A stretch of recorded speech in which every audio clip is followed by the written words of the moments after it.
I have not done a Q&A in a while, so I thought, why not do one? Let's just get right into it. Over on Twitter, Endless Adventure asked, curious to know, are there any specific stereotypes that have been shattered since you started traveling? Overall, people are good. Especially right now with all the crap happening around the world, certain countries, certain religions are getting generalized as just bad people. They're just bad people out to destroy others. And that's just not the case. There are bad people and there are good people. It doesn't matter your religion, it doesn't matter what country you come from. That's just it. Bad people, good people. But generally, people are good. And this leads me actually into something I've been wanting to say in a video for a long time, because I've gotten this question by several of you. Are you afraid to travel with everything happening right now in the world? Or like, have you ever thought of stopping traveling because of what's going on? And my answer is absolutely not. If I stop traveling, then the bad guys win. In fact, I don't think we should stop traveling. I think we should all be traveling more. I think that we need to travel in order to understand what is happening and not just what's portrayed by the media. Because what they show you on the media is all these horrible things, and it's on repeat, and it's on all over social media, and it's like, somewhat, it's brainwashing, and it makes you doubt things.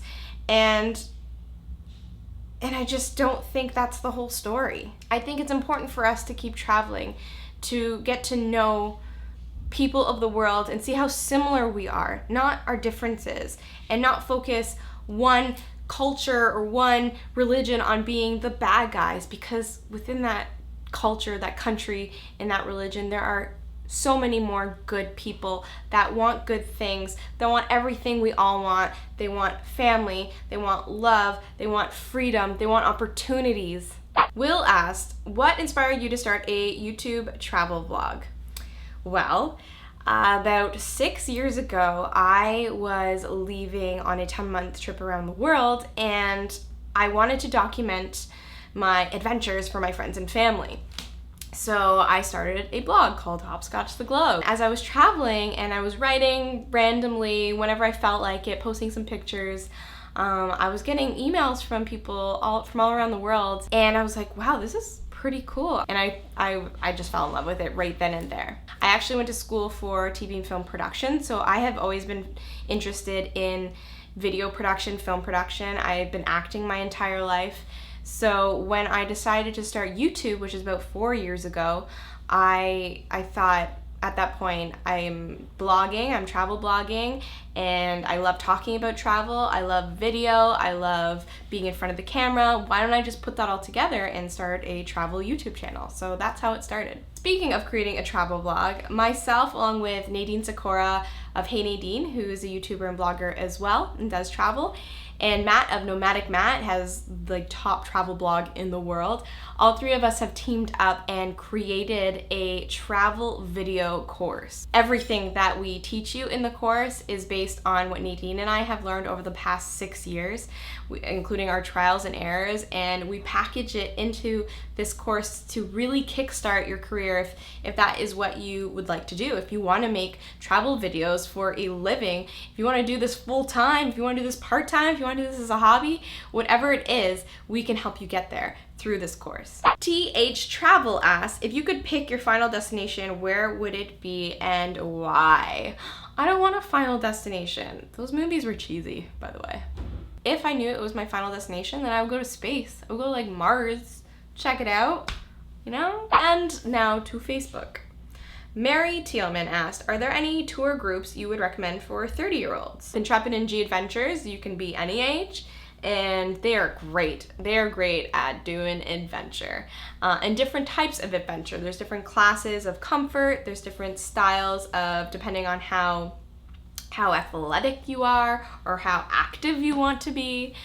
They put together some really good tours. I've been on both an Intrepid and a G Adventure tour and enjoyed both a lot. Yoshin asked, please tell us your most amusing travel experience in a place where, if you could, you would live forever. One of my most amusing was definitely when I danced for a king in the middle of the desert in India, and I actually reenacted that whole experience and made a video for you on YouTube. If you have not seen that yet, I will put it right here.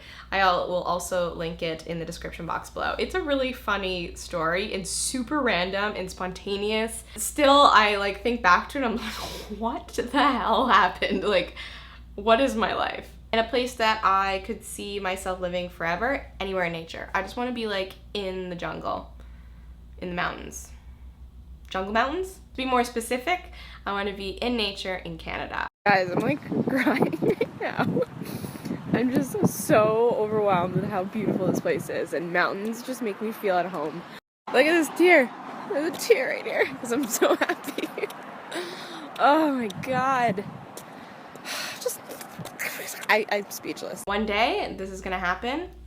I'm going to have a commune with a bunch of friends, so that's like a communal living space, lots of land. We'll have our individual houses, but like a communal garden, communal kitchen. I want like a stage for like charade night and a big fire pit and a lot of tree houses. Gotta have the tree houses. I really like the saying that it takes a village to raise a child, and I find that in North America, we don't even really talk to our neighbors. So in other countries that I've been to, many countries, I feel like everyone else is doing it right. All of the like families live within the same community and go to each other's houses and you talk to your neighbors, and everyone hangs out outside, and I want that. I want that communal feeling. So I'm gonna build a commune one day. Rick Dewson asked, why do people park on a driveway and drive on a parkway? What I really want to know is, why do stores that are open 24/7, 365 days of the year, why do they have locks on doors? I don't get it. Josh Robertson asked a very good question. What do you do when you are a bit burnt out by travel and people? This happens often, actually. So I've created more of a balance in my life when it comes to work and travel and hanging out with people and trying to make time for everybody. But I definitely do get overwhelmed and burnt out. I feel burnt out right now. This year's been crazy for travel and everything else that's happening in life. And I never want to resent travel. I never want it to feel like a chore or my job, because even though it is my job, it's something that I love more than anything, so it doesn't really feel like it unless I'm burnt out. So it's good to take a step back and relax. Yoga really helps me. I try to do yoga in the morning, even if it's just like 15 minutes. Eating healthy and getting a little bit of like active as well. Keep staying active every day.